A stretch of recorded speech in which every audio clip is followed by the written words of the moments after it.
Hello friends, welcome back. आज के इस वीडियो में हम पढ़ने जा रहे हैं class 7 geography chapter number 4। Chapter number 4 आपका है एयर। इसके पहले हमने चैप्टर फर्स्ट को पढ़ा था और चैप्टर फर्स्ट था आपका आवर इन्वायरमेंट, यानी कि आपका इन्वायरमेंट कैसा है। उसके बाद हमने पढ़ा था चैप्टर सेकंड को। चैप्टर सेकंड आपका था इंटीरियर ऑफ द अर्थ, यानी कि जो आपका अर्थ है उसके अंदर क्या क्या पाया जाता है, तथा कैसे पाया जाता है। उसके बाद चैप्टर थर्ड हमने पढ़ा था कि मीन्स आवर चेंजिंग अर्थ, कि मीन्स किस प्रकार से अपना जो अर्थ है वह चेंज हो रहा है। तो इस प्रकार से हमने तीनों चैप्टर को कवर किया था।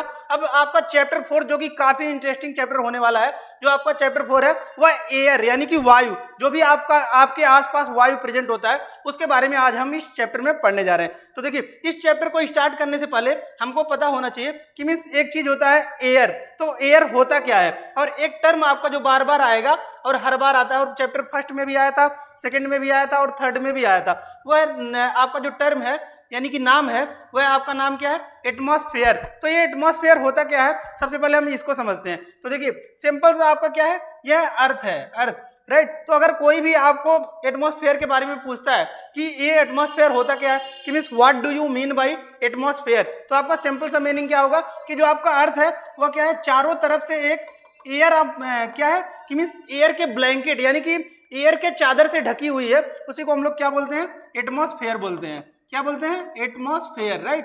तो यहां से आपको क्लियर हो गया कि एटमॉस्फेयर होता है, राइट। कि मीन्स देखिए, वही आपका डेफिनेशन भी दिया है, our earth is surrounded by a huge blanket of air, यानी कि जो आपका अर्थ है वह एक ह्यूज ब्लैंकेट यानी कि बड़े से चादर के एयर से जो है ढकी हुई है, जिसको हम लोग क्या बोलते हैं, एटमॉस्फेयर बोलते हैं, राइट। तो देखिए, इससे आपका क्या होता है, इसी को एटमॉस्फेयर होता है। उसके बाद अब हम समझते हैं कि green house effect, what do you mean by green house effect.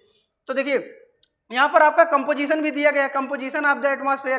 तो कंपोजिशन ऑफ द एटमॉस्फेयर होता क्या है, देखिए, कंपोजिशन ऑफ द एटमॉस्फेयर क्या होता है कि मीन्स जो भी गैसेज आपके एटमॉस्फेयर में प्रेजेंट है उसी को हम लोग क्या बोलते हैं, composition of the atmosphere, right. कि मीन्स जो आपके एटमॉस्फेयर है, वायुमंडल है, उसमें कौन कौन सी गैसें पाई जाती हैं उसी को हम लोग बोलते हैं कंपोजिशन ऑफ द एटमॉस्फेयर। तो देखिए, सबसे ज्यादा जो गैसेज पाई जाती हैं, यानी कि पूरे आपके जो वर्ल्ड है उसमें सबसे ज्यादा गैस कौन सी पाई जाती है, नाइट्रोजन। कितनी पाई जाती है, 78% पाई जाती है। तो अगर आपसे कोई भी क्वेश्चन पूछता है कि मीन्स पूरे वर्ल्ड में सबसे ज्यादा गैस जो पाई जाती है, पूरे अर्थ में सबसे ज्यादा जो गैस पाई जाती है वो कौन सी पाई जाती है, तो आपका क्या आंसर होगा, नाइट्रोजन। नाइट्रोजन कितनी पाई जाती है, 78% पाई जाती है, राइट। उसके बाद सेकंड आफ्टर कि मीन्स दूसरे नंबर पर सबसे ज्यादा गैस कौन सी पाई जाती है, तो उसका आंसर होगा आपका क्या, ऑक्सीजन। और ऑक्सीजन कितनी पाई जाती है आपकी, 21% पाई जाती है, राइट। तो देखिए, इस प्रकार से हमने जाना कि मीन्स जो two major gases of the atmosphere, उसको क्या बोलेंगे आप लोग कि नंबर 1 पर क्या है आपका, नाइट्रोजन। और नाइट्रोजन कितना होता है आपका, 78%। सेकंड नंबर पर क्या आता है आपका, ऑक्सीजन। और ऑक्सीजन कितना होता है आपका, 21%, राइट। उसके बाद हम लोग एक इंपॉर्टेंट गैस के बारे में पढ़ेंगे, कार्बन डाइऑक्साइड। कार्बन डाइऑक्साइड आपका कितना होता है, 0.03%। और आर्गन इसी प्रकार से देखिए, जितना भी होता है आपका आर्गन होता है 0.93%, और जो भी बचता है 0.04%, उसमें सभी गैसेज आते हैं। और एक इंपॉर्टेंट गैस जो कि कार्बन डाइऑक्साइड, बार बार नाम हम लोग सुनते हैं, उसके बारे में हम लोग आज पढ़ेंगे, राइट। तो देखिए, जो भी आपका मोटर व्हीकल्स है, यानी कि जीप है, कार है और आपका मोटरसाइकिल है, जो कुछ भी आपका हम लोग चलाते हैं, उससे जो आपका गैसेज रिलीज होता है वो कार्बन डाइऑक्साइड एक रिलीज होता है। और उससे क्या क्या इफेक्ट होते हैं उसके बारे में हम लोग पढ़ेंगे। तो उसीलिए हमने टर्म में एक नाम लिया है कि ग्रीन हाउस गैस, राइट। तो देखिए, ग्रीन हाउस को समझते हैं कि ग्रीन हाउस होता क्या है। तो देखिए, ग्रीन हाउस क्या होता है इसको सबसे पहले समझते हैं। देखिए, carbon dioxide release in the atmosphere creates a green house effect bye trapping the heat, right. तो देखिए, क्या करता है कि इसको समझते हैं हम लोग कि ग्रीन हाउस होता क्या है। तो देखिए, आपका ग्रीन हाउस क्या होता है उसको समझते हैं। देखिए, यहां पर देखिए आपका क्या है, ये सूर्य है। क्या है आपका, सूर्य है। तो सूर्य क्या करता है, सनलाइट देता है, राइट। क्या देता है, सनलाइट देता है। और क्या होता है, यह है आपका अर्थ है, राइट। यह क्या है आपका, अर्थ है। तो देखिए, सनलाइट क्या करता है आपका, अर्थ पर आता है, लेकिन जो आपका कार्बन डाइऑक्साइड है, कार्बन डाइऑक्साइड वह क्या करता है आपका, एक लेयर बना लेता है, राइट। कार्बन डाइऑक्साइड क्या कर लेता है, एक लेयर बना लेता है। तो यह जब आपका आता है, सनलाइट आता है, नीचे आता है पृथ्वी पर, उसके बाद क्या होता है, ये आपका वापस भी जाता है, रिफ्लेक्ट भी होता है, लेकिन जितने अमाउंट में आता है उतने अमाउंट में बाहर नहीं जा पाता है इस कार्बन डाइऑक्साइड के लेयर से। तो इसी को हम लोग क्या बोलते हैं, ग्रीन हाउस इफेक्ट बोलते हैं। क्या बोलते हैं, ग्रीन हाउस इफेक्ट। यानी कि ग्रीन हाउस इफेक्ट से आप क्या समझेंगे कि मीन्स जितना सन का रेडिएशन आया उतना वापस जो है एटमॉस्फेयर में नहीं जा पाया, एटमॉस्फेयर से बाहर नहीं जा पाया, उसी को हम लोग क्या बोलेंगे, ग्रीन हाउस इफेक्ट बोलेंगे। जिसकी वजह से आपका क्या होता है कि मीन्स देखिए, अब सनलाइट ज्यादा आ रही है अब देखिए क्या होगा आपका कि सनलाइट ज्यादा आ रही है, यानी कि सनलाइट आ रही है, सनलाइट आ रही है, लेकिन इतना ज्यादा आपका क्या हो रहा है कि रिफ्लेक्ट बैक नहीं हो पा रहा है, उतना ज्यादा बाहर नहीं जा पा रहा है। तो फिर ये क्या करेगा आपका कि जो आपका हीट है इसके अंदर क्या करेगा, हीट को इंक्रीज करने लगेगा। क्या करने लगा, हीट को इंक्रीज करने लगा, और जिसकी वजह से क्या होता है आपका ग्लोबल वार्मिंग होने लगता है। तो जो कुछ भी हम लोग देखते हैं कि ग्लोबल वार्मिंग होता है, यानी कि मेल्टिंग ऑफ आइस हो रहा है, और उसकी वजह से क्या होता है कि जैसे ये आपका इंडिया ही है, तो इंडिया का कोस्टल रीजन जो है, कोस्टल रीजन, ये सब क्या है आपका कोस्टल रीजन है, ये क्या है कोस्टल रीजन है, यानी कि क्या है कि पानी से ये साइड क्या हो घिरा हुआ है। तो क्या होता है कि मीन्स जब आपका ग्लोबल वार्मिंग बढ़ेगा, ग्लोबल वार्मिंग बढ़ेगा यानी कि क्या होगा, जो आइस है, बर्फ है, वो क्या करेगा, मेल्ट करेगा, और जब मेल्ट करेगा तो फिर ये आपका जो पानी है इसका लेवल बढ़ेगा, और क्या होता है कि आपका जो कुछ पार्ट जो कोस्टल रीजन है वो क्या करने लगते हैं, सबमर्ज करने लगते हैं। तो ये सब क्या होते हैं आपके इफेक्ट होते हैं, किसके, ग्लोबल वार्मिंग के इफेक्ट होते हैं, राइट। तो यहाँ से हमने समझा कि मीन्स ग्लोबल वार्मिंग क्या होता है और ग्रीन हाउस क्या होता है, तो यहाँ से हमने समझा, राइट। नेक्स्ट अब हम लोग देखते हैं कि कंपोजिशन ऑफ द एटमॉस्फेयर। तो कंपोजिशन ऑफ द एटमॉस्फेयर में भी हमने क्या समझा कि सबसे ज्यादा जो गैसेज पाई जाती हैं वो कौन सी पाई जाती है आपकी,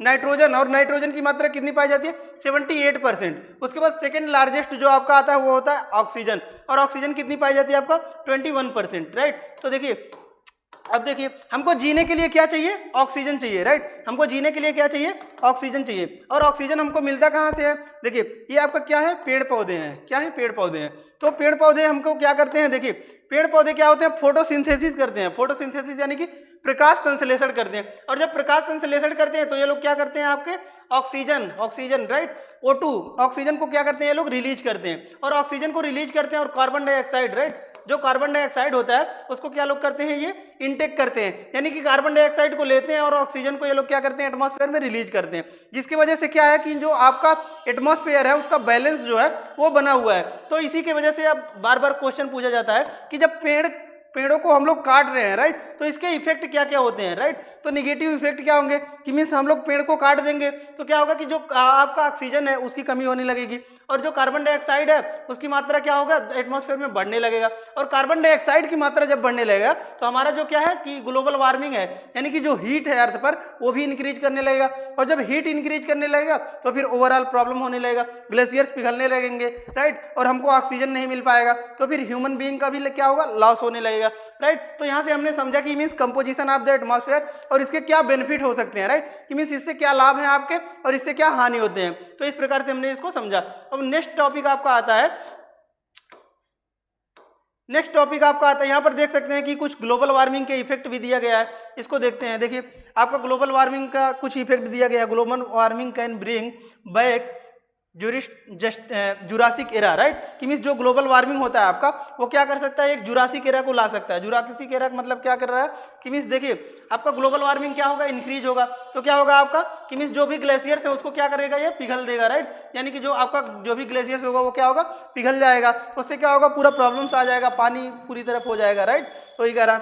नेक्स्ट यहाँ पर देखते हैं हम लोग, अब नेक्स्ट जो आपका टॉपिक आता है structure of the atmosphere, right, क्या है आपका स्ट्रक्चर ऑफ द एटमॉस्फेयर, कि मीन्स जो भी हमने पढ़ा कि कहाँ कहाँ पर कौन कौन सी गैसेज कैसे पाई जाती हैं पूरे एटमॉस्फेयर में। अब हम लोग पढ़ते हैं कि मीन्स इसको कैसे बनाया, कि इसको कितने लेयर्स में डिवाइड किया गया है, राइट, कि मीन्स देखिए यहाँ पर हम लोग देख सकते हैं स्ट्रक्चर ऑफ द एटमॉस्फेयर, कि मीन्स जो एटमॉस्फेयर है आपका उसका स्ट्रक्चर कैसे है। तो सबसे पहले हम लोग को ये फिगर को देखना चाहिए। देखिए आपका फिगर दिया गया और इसको कितने पार्ट में डिवाइड किया है, लगभग 5 पार्ट में डिवाइड किया है, राइट, कितने पार्ट में, 5 पार्ट में डिवाइड किया है। तो देखिए सबसे पहले हम लोग इसको समझते हैं। देखिए सबसे नीचे यानी कि सबसे पहला जो आता है उसको क्या बोलते हैं, ट्रोपोस्फेयर, ट्रोपोस्फेयर, यानी कि सबसे पहले वाले को हम लोग क्या बोलते हैं, ट्रोपोस्फेयर बोलते हैं। उसके बाद उससे बड़ा जो होता है उसको क्या बोलते हैं, देखिए नेक्स्ट आपका कौन सा आता है, इसको थोड़ा सा जूम करते हैं क्योंकि आपको अच्छे से नहीं दिखाई दे रहा हो, राइट। तो देखिए इसको जूम करते हैं। देखिए अब यहाँ पर आपका देख सकते हैं कि लेयर ऑफ द एटमॉस्फेयर, यानी कि जो आपका एटमॉस्फेयर है उसमें कौन कौन से लेयर्स हैं और कैसे हैं। तो देखिए सबसे पहला जो आपका आता है उसको क्या बोलते हैं हम लोग, ट्रोपोस्फेयर, सबसे पहले को क्या बोलते हैं, ट्रोपोस्फेयर, और उससे ऊपर आता है उसको क्या बोलते हैं, स्ट्रेटोस्फेयर, स्ट्रेटोस्फेयर, और उससे ऊपर जो आता है उसको क्या बोलते हैं, मेसोस्फेयर, उसके बाद thermosphere and then after exosphere, right. तो यानी कि इसको कितने पार्ट में डिवाइड किया है, यानी कि देखिए ये आपका क्या कह रहा है कि जो आपका एटमॉस्फेयर है, एटमॉस्फेयर जैसे कि हमने पढ़ा कि एटमॉस्फेयर क्या होता है आपका, कि मीन्स जो पूरी पृथ्वी है वो एक चादर, एयर के चादर से ढकी हुई है, जिसको हम लोग क्या बोलते हैं, एटमॉस्फेयर बोलते हैं। और वो जो चादर है यानी कि जो एयर है उसके भी कई लेयर्स होते हैं, और इसी लेयर्स को हम लोग क्या बोलते हैं, स्ट्रक्चर ऑफ द एटमॉस्फेयर। और इसको कितने पार्ट में डिवाइड किया गया, इसको 5 पार्ट में डिवाइड किया गया। तो देख सकते हैं पहला पार्ट आपका क्या है, ट्रोपोस्फेयर, सेकंड पार्ट क्या है आपका, स्ट्रेटोस्फेयर, थर्ड पार्ट क्या है, मेसोस्फेयर, फोर्थ पार्ट क्या है आपका, थर्मोस्फेयर, एंड देन आफ्टर आता है फिफ्थ एक्सोस्फेयर, राइट। तो देखिए अब हम लोग समझते हैं कि इसमें होता क्या है। देखिए सबसे पहला आपका क्या है, ट्रोपोस्फेयर। तो ट्रोपोस्फेयर को हम लोग समझते हैं। देखिए सबसे पहला क्या है आपका, ट्रोपोस्फेयर। तो ट्रोपोस्फेयर में आपका क्या होता है कि मीन्स देखिए जैसे कि बादल आपके बारिश वगैरह हुए या फिर जो ओले वगैरह पड़ते हैं वो सब किस में आपके होते हैं, ये सब कुछ भी वेदर फिनोमिना यानी कि जितने भी मौसम में चेंजेज होते हैं वो आपके किस में होते हैं, ट्रोपोस्फेयर में होते हैं, राइट। उसके बाद नेक्स्ट आता है आपका स्ट्रेटोस्फेयर।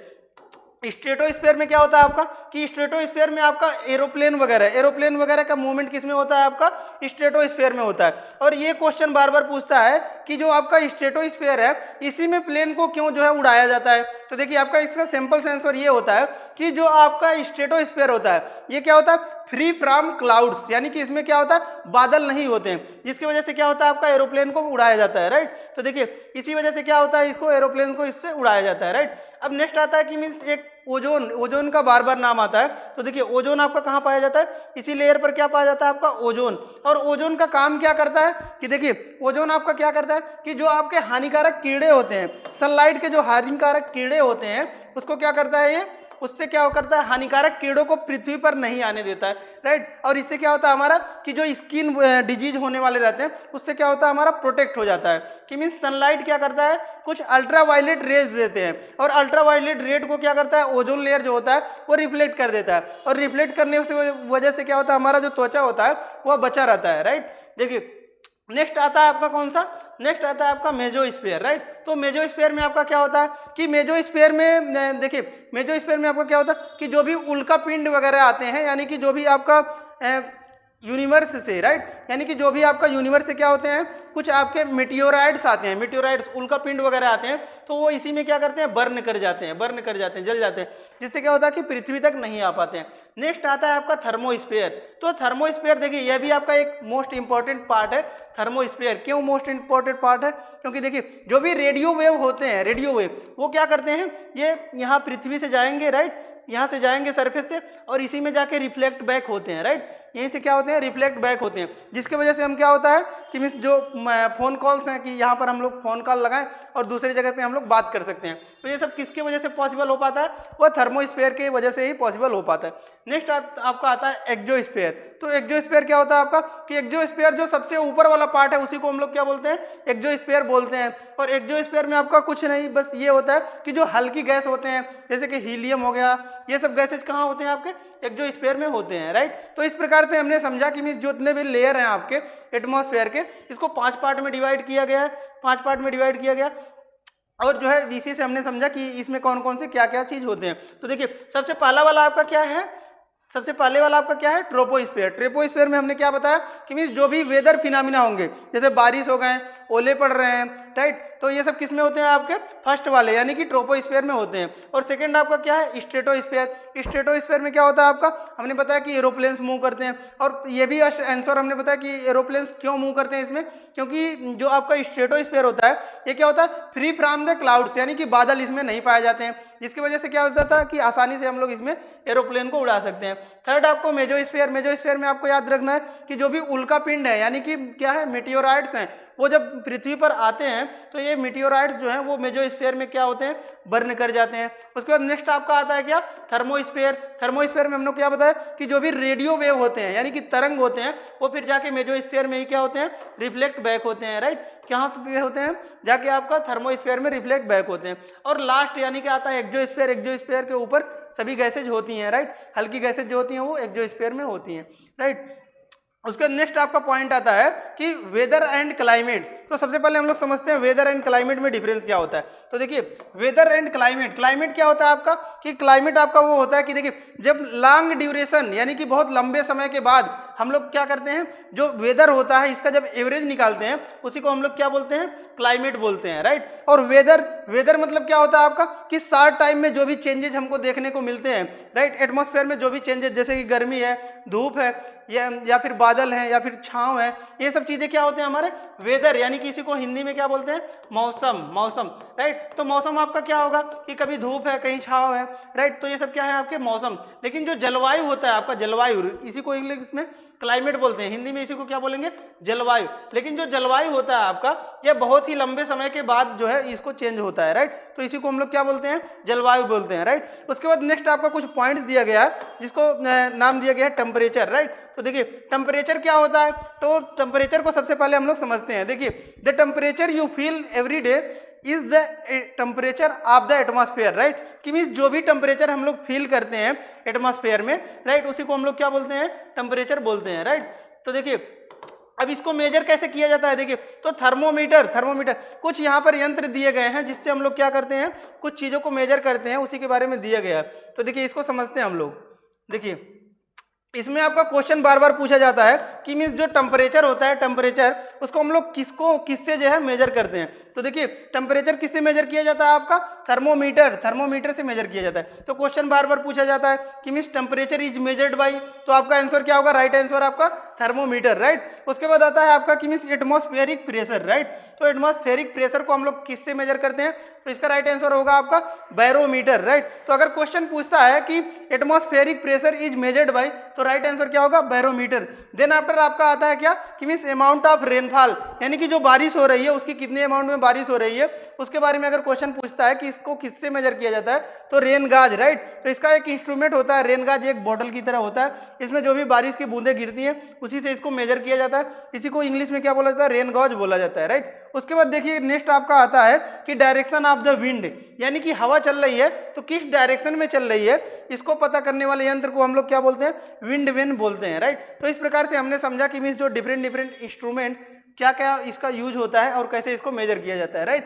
तो देखिए एक बार फिर से इसको रिवाइज करते हैं कि मीन्स टेम्परेचर को किससे मेजर किया जाता है, थर्मोमीटर, राइट। और आपका एटमॉस्फेरिक प्रेशर जो होता है उसको किससे मेजर किया जाता है, बैरोमीटर। उसके बाद आता है आपका कि मीन्स बारिश, जो रेनफॉल होता है उसको किससे मेजर किया जाता है, तो इसका एक इंस्ट्रूमेंट होता है, रेन गाज बोला जाता है। उसके बाद नेक्स्ट जो आपका आता है कि मीन्स जो एयर मूव करते हैं, विंड मूव करते हैं, इसको किससे आपका डायरेक्शन को पता किया जाता है, तो इसका एक यंत्र होता है, इसको बोलते हैं विंड वेन, राइट। तो विंड वेन से हम लोग इसका डायरेक्शन पता करते हैं, राइट। और एक टर्म आपका दिया गया है इंसुलेशन, तो इंसुलेशन को समझते हैं कि इंसुलेशन होता क्या है। तो देखिए इंसुलेशन आपका क्या होता है, insolation is the incoming solar energy, right. कि मीन्स देखिए जो भी आपका क्या होता है कि अर्थ पर सनलाइट के द्वारा जो भी एनर्जी आती है, राइट। तो ये क्या है आपका सनलाइट है, सनलाइट। और ये क्या है आपका पृथ्वी है, राइट। ये क्या है आपका पृथ्वी है। तो जो भी सनलाइट आते हैं पृथ्वी पर, जो भी आपके सनलाइट क्या होते हैं कि पृथ्वी पर आते हैं और डायरेक्ट ये क्या हो जाते हैं, रिफ्लेक्ट बैक हो जाते हैं, इसी को हम लोग क्या बोलते हैं, इंसुलेशन बोलते हैं, राइट।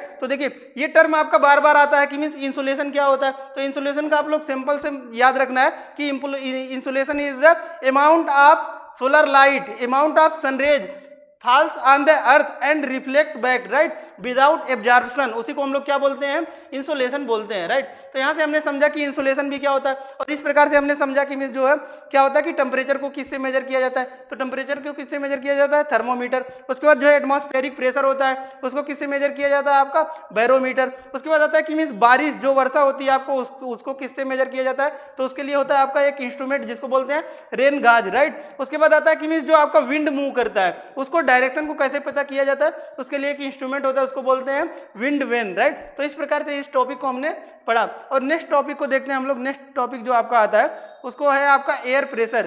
तो समझते हैं एयर प्रेशर होता क्या है। तो देखिए एयर प्रेशर के बारे में समझते हैं। तो देखिए एयर प्रेशर को समझने से पहले हमको पता होना चाहिए कि मीन्स जो है ये प्रेशर क्या होता है। तो देखिए प्रेशर का मतलब क्या होता है, आपका दबाव, यानी कि भी कोई भी चीज का जब दबाव पड़ रहा है तो उसी को हम लोग क्या बोलते हैं, प्रेशर बोलते हैं। और एयर प्रेशर का मतलब क्या हो गया आपका कि मीन्स जब एयर का प्रेशर पड़ेगा, यानी कि एयर के कारण कोई भी चीज पर दबाव पड़ रहा है तो उसी को हम लोग क्या बोलते हैं, एयर प्रेशर बोलते हैं। तो अब इसका डेफिनेशन क्या होगा आपका कि मीन्स देखिए आपका क्या है, pressure exerted by the air on a body that is known as air pressure, right. कि मीन्स जो हम लोग खड़े हैं तो हमारे चारों तरफ से क्या हो रहा है, एयर का प्रेशर पड़ रहा है, एयर का एक दबाव पड़ रहा है, जिसके कारण से हम लोग क्या हो सके, जिसके वजह से हम लोग क्या हुआ है कि खड़े हो सके हैं, राइट। तो इसी को हम लोग क्या बोलते हैं, एयर प्रेशर बोलते हैं, राइट। नेक्स्ट आपका टॉपिक आता है नेक्स्ट टॉपिक आता है विंड, राइट। तो देखिए विंड क्या होता है, the movement of air from high pressure area to low pressure area is called wind, right. तो देखिए आपका क्या कह रहा है कि मीन जब हाई प्रेशर कहीं पे होगा,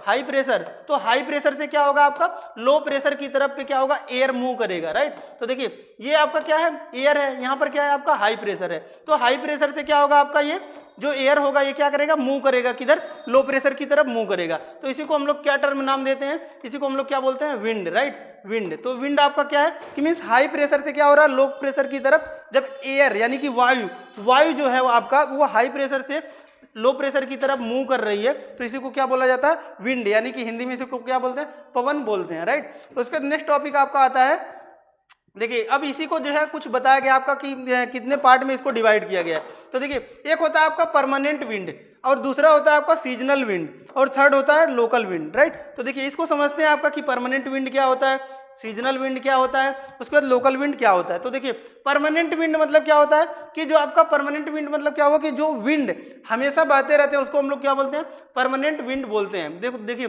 इसका डेफिनेशन क्या दिया, the trade winds westerlies and easterlies are the permanent winds, these blow constantly throughout the year in a particular direction, right. तो देखिए क्या कह रहा है, परमानेंट विंड मतलब क्या होता है, जैसे ट्रेड विंड हो गए आपके, वेस्टर्ली हो गए, तो यहाँ पर देख सकते हैं आपके ये ट्रेड विंड है, या फिर आपके क्या है, ये वेस्टर्ली है, राइट। तो ये आपके वेस्टर्ली हैं, ये आपके क्या है, ट्रेड विंड है, राइट। तो ये सब क्या कर रहे हैं कि through out the year, means ये क्या कर रहे हैं कि पूरे साल क्या हो रहे हैं कि जो आपके विंड है वो चल रहे हैं, राइट। तो इसको हम लोग क्या बोलते हैं, परमानेंट विंड, कि मीन्स हमेशा जो विंड चल रहे हैं उसी को हम लोग क्या बोलते हैं, परमानेंट विंड।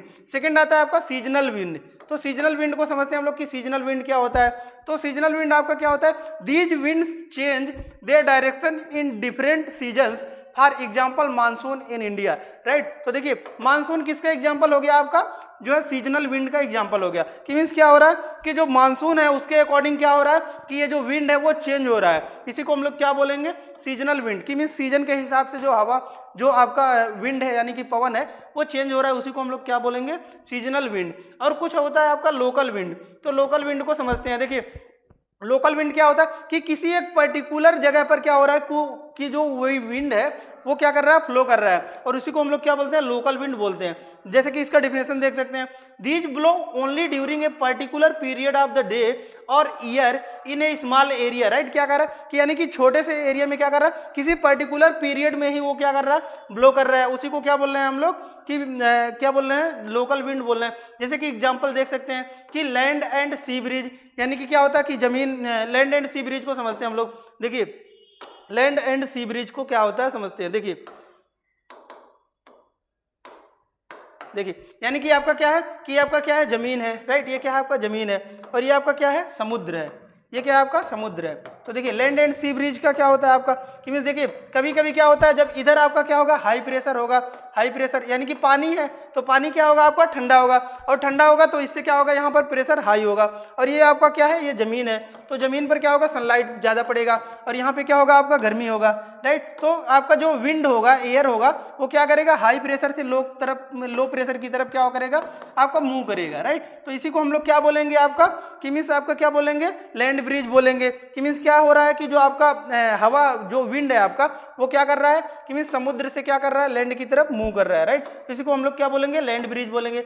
उसके बाद नेक्स्ट आपका आता है सी ब्रिज। तो सी ब्रिज क्या होता है आपका कि देखिए यानी कि अब रात के समय में क्या होता है कि देखिए इसका जो आपका जमीन है, जमीन का एक कैरेक्टरिस्टिक होता है। कैरेक्टरिस्टिक क्या होता है कि जमीन जितना जल्दी गर्म होता है उतनी ही जल्दी क्या होता है, ये ठंडा भी होता है। तो ये आपका क्या होता है कि रात के समय में ये क्या हो जाता है कि जल्दी से ये क्या हो जाता है, ठंडा हो जाता है। तो ठंडा हो जाएगा तो ये क्या हो जाएगा, यहाँ पर हाई प्रेशर हो जाएगा, और हाई प्रेशर हो जाएगा, और जो पानी है आपका, पानी जो है तो पानी में क्या होगा, देर रात तक क्या होगा, इसमें जो सनलाइट पड़ी रहती है वो क्या होती है कि आपका कन्वेंशन होता है, यानी कि जो आपका गर्म पानी है वो क्या हो जाएगा, नीचे जाएगा, और ठंडा पानी ऊपर आएगा। इस प्रकार से कुछ देर तक ये क्या होता है आपका गर्म रहता है। तो रात को यही प्रोसेस क्या हो जाता है, उल्टा हो जाता है, और क्या होता है कि जो एयर है वो क्या करने लगती है कि मीन्स लैंड से लेके क्या होती लगती है कि मीन्स समुद्र की तरफ बहने लगती है, और इसी को क्या बोलते हैं आप लोग, सी ब्रिज बोलते हैं, सी ब्रिज बोलते हैं, राइट। तो यहाँ से हमने समझा कि लैंड ब्रिज और सी ब्रिज क्या होता है। तो देखिए लैंड ब्रिज और सी ब्रिज क्या होगा आपका कि मीन्स देखिए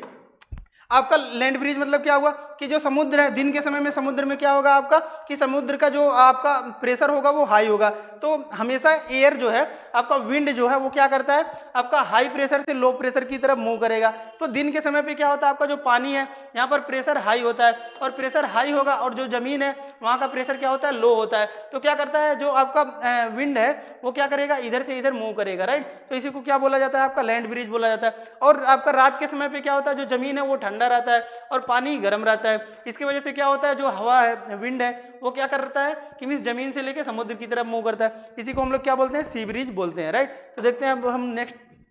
देखिए, तो यहाँ से हमने इसको लोकल विंड को भी समझ लिया कि लोकल विंड के एग्जांपल और देखते हैं कि देखिए एग्जांपल इसका क्या है, land bridge and sea bridge, जिसको हमने समझा, राइट। इसी को हम लोग क्या बोलते हैं, लोकल विंड भी बोलते हैं। उसके नेक्स्ट आपका आता है, देखिए साइक्लोन, राइट। तो साइक्लोन, देखिए साइक्लोन क्या होता है, जिसके वजह से बहुत ज़्यादा डिस्ट्रक्शन होता है, राइट। तो देखिए एक साइक्लोन की वजह से यहाँ पर डिस्ट्रक्शन हुआ है, यानी कि क्या हुआ कि कुछ प्रॉपर्टी लॉस या फिर आपका क्या है, फॉरेस्ट का लॉस हुआ है, राइट। तो उसी को क्या बोला जाता है, डिस्ट्रक्शन बोला जाता है। अब इसी को हम लोग समझेंगे कि देखिए,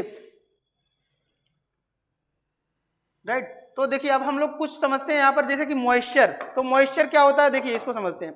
मॉइस्चर आपका क्या होता है कि means amount of water droplets present in the atmosphere, उसी को हम लोग क्या बोलते हैं, मॉइस्चर बोलते हैं, राइट। मॉइस्चर बोलते हैं। तो कोई भी अगर पूछता है कि मॉइस्चर क्या होता है, कि means the amount of water droplets present in the atmosphere, यानी कि पानी की बूंदे जो हवा में होती हैं, हवा में प्रेजेंट होती हैं, उसी को हम लोग क्या बोलते हैं, मॉइस्चर बोलते हैं, राइट। तो देखिए अब आया है आपका कि मीन्स जो रेनफॉल होता है, रेनफॉल वो कितने टाइप का होता है, इसको समझते हैं। तो देखिए जो बारिश होता है आपका, वो कितने तरीके से होता है, इसको समझते हैं। तो देखिए आपका 3 फिगर यहाँ पर दिया गया है, उसी को हम लोग समझते हैं। तो देखिए 3 तरीके से बारिश होता है। सबसे पहला जो बारिश होता है वो होता है साइक्लोनिक रेनफॉल, राइट। कि मीन्स जो भी रेनफॉल आपका साइक्लोन की वजह से होगा उसको हम लोग क्या बोलेंगे, साइक्लोनिक रेनफॉल। और दूसरा आपका आता है रिलीफ, यानी कि ओरोग्राफिक रेनफॉल, यानी कि जो भी आपका रेनफॉल है वो पहाड़ की वजह से हो रहा है, तो उसी को हम लोग क्या बोलते हैं, ओरोग्राफिक रेनफॉल या फिर रिलीफ रेनफॉल बोलते हैं। और थर्ड जो लास्ट आपका आता है वो कन्वेक्शनल रेनफॉल होता है, राइट। तो देखिए अब इन तीनों को हम लोग समझते हैं कि ये होता क्या है। तो देखिए सबसे पहला आपका क्या है, साइक्लोनिक रेनफॉल। तो साइक्लोनिक रेनफॉल क्या होता है, ये आपका क्या है, समुद्र है, राइट। तो समुद्र में क्या होता है, कभी हम लोग देखते हैं टाइड के कारण या फिर आपका वोल्केनो या फिर अर्थक्वेक के कारण क्या हो जाता है आपका, इसमें साइक्लोन्स आ जाते हैं, राइट। क्या हो जाते हैं आपके, साइक्लोन्स आ जाते हैं, साइक्लोन्स। तो साइक्लोन्स आ जाते हैं और जिसकी वजह से क्या हो जाता है, जो पानी है वो ऊपर चला जाता है, राइट। और क्या हो जाता है, ये कभी कभी बादल का भी फॉर्म ले लेता है। तो इसके वजह से क्या होता है कि जहां पर इसको सस्टेनेबल कंडीशन मिलता है वहां पर ये क्या करता है, रेनफॉल कर देता है, राइट। और इसी की वजह से जो रेनफॉल हुआ, तो साइक्लोन की वजह से रेनफॉल हुआ ना, तो इसी को हम लोग क्या बोलते हैं, साइक्लोनिक रेनफॉल बोलते हैं। यानी कि जो भी रेनफॉल आपका साइक्लोन की वजह से हो रहा है, इसी को हम लोग क्या बोलते हैं, साइक्लोनिक रेनफॉल बोलते हैं। और नेक्स्ट आपका आता है रिलीफ या फिर ओरोग्राफिक रेनफॉल। तो देखिए इसको समझते हैं क्या होता है आपका। तो देखिए ये आपका क्या है, माउंटेन है, यानी कि पहाड़ है। तो देखिए जब कभी क्या होता है कि मीन्स बादल का फॉर्मेशन हो गया, और बादल का फॉर्मेशन कैसे होता है कि मान लीजिए आपका क्या है, ओशियन है, ओशियन। तो जब सनलाइट पड़ता है, यहाँ पर सनलाइट पड़ता है, तो क्या होता है, जो यहाँ का वाटर है, वाटर ड्रॉपलेट, वो क्या होता है कि एटमॉस्फेयर में जाता है, और एटमॉस्फेयर में जाकर ये क्या करता है, एक बादल का फॉर्मेशन कर देता है, कंडेंसेशन होके। तो जब कंडेंसेशन का हो जाता है तो ये बादल का फॉर्मेशन कर देता है, और यही बादल क्या होता है कि आपका जो एटमॉस्फेयर है तो उसमें मूव करता रहता है, तो मूव करते रहता है, और यही जब जाकर क्या होता है, एटमॉस्फेयर से टकराकर बारिश करता है, तो उसी को हम लोग क्या बोलते हैं, रिलीफ या फिर ओरोग्राफिक रेनफॉल बोलते हैं, राइट। और नेक्स्ट आपका लास्ट जो आता है उसको समझते हैं। तो लास्ट आपका आता है कन्वेक्शनल रेनफॉल, राइट। तो कन्वेक्शनल रेनफॉल क्या होता है, इसको समझते हैं। तो देखिए जैसे कि पानी है, ये क्या है, पानी है। तो पानी पर जब सनलाइट पड़ेगा तो इसमें क्या होगा, जो सनलाइट पड़ेगा तो क्या होगा, जो गर्म है वो क्या होगा, नीचे जाएगा, राइट। गर्म जो है वो ऊपर आएगा, सॉरी, जो गर्म आपका क्या होगा, वाटर होगा, वो क्या होगा, ऊपर आएगा, राइट, एटमॉस्फेयर में आएगा गर्म वाटर। और क्या करेगा आपका, ये भी आपका क्या करेगा, बादल का फॉर्मेशन करेगा, राइट। और इसको भी जहां पर क्या होगा, आपका सस्टेनेबल कंडीशन पा जाएगा, तो वहां पर क्या करेगा, ये बारिश करेगा, राइट, बारिश करेगा। तो इसके वजह से जो आपका बारिश होता है उसी को हम लोग क्या बोलते हैं, कन्वेक्शनल रेनफॉल बोलते हैं, राइट। तो यहाँ से हमने इसको पूरे अच्छे से समझा। तो इस प्रकार से हमने पूरे चैप्टर में जो भी आपके रेलिवेंट टॉपिक, राइट, यानी कि इस चैप्टर से हमने जो भी रेलिवेंट टॉपिक्स थे, यानी कि इस चैप्टर को तो हमने पूरे अच्छे से पढ़ा, लेकिन जितने भी रेलिवेंट यानी कि जो भी आपके एग्जाम के पॉइंट ऑफ व्यू से इंपॉर्टेंट है उसको हमने पूरे अच्छे से पढ़ा, राइट। और इस पूरे चैप्टर में जो भी आपके जितने भी इंपॉर्टेंट पॉइंट्स और जो भी की नोट्स, की टर्म्स हो सकते थे, उसको हमने उसके माध्यम से पूरे चैप्टर को पढ़ा। तो इस प्रकार से हमने पूरे चैप्टर को अच्छे से पढ़ा। और मिलते हैं नेक्स्ट वीडियो में, तब तक के लिए धन्यवाद। वीडियो को लाइक कीजिए, चैनल को सब्सक्राइब कीजिए तथा ज़्यादा से ज़्यादा लोगों को शेयर कीजिए। धन्यवाद।